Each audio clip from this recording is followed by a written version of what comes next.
Whenever you go to the local supermarket, odds are you would see an aisle such as this one with rows of over-the-counter medications, or maybe walk into your own bathroom and find shelves of both those drugs and prescription drugs.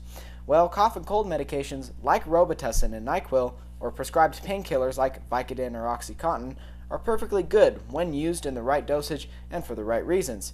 But many teenagers in the U.S., 2.1 million in 2006, use these drugs to get high.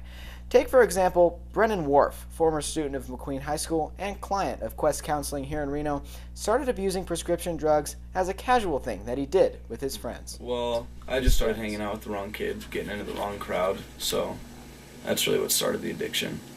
First, it's just kind of like a social thing, that you just do to hang out, and then it turns into an everyday thing.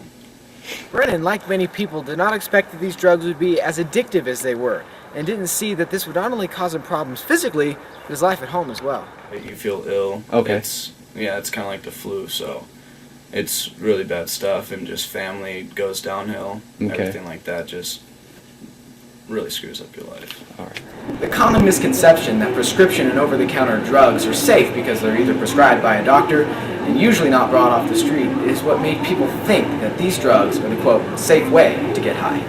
Deborah Kampka, a counselor at Quest, sees all sorts of teenagers like Brennan that take a variety of different prescription medications, and usually because they are so easy to get. Yeah, so the availability, it's easier. Most of the time people think, well, it's just an over-the-counter medication, it's not that dangerous. Mm-hmm. And when you take it in the higher doses, it actually has really profound effects on your body because it's not meant to be taken like that.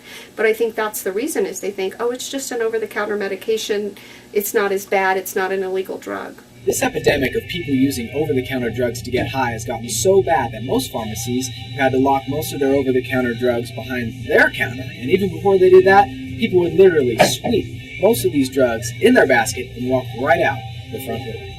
Pharmacist Bob Linger of Long's Pharmacy knows firsthand how these over-the-counter drugs are being stolen and abused by many people in our community. The biggest problem you'll see right now, there are some people that are using cough syrups and other common household agents in not so much an illegal manner, but they're using the dosing parameters to where they're getting an euphoric feeling from them.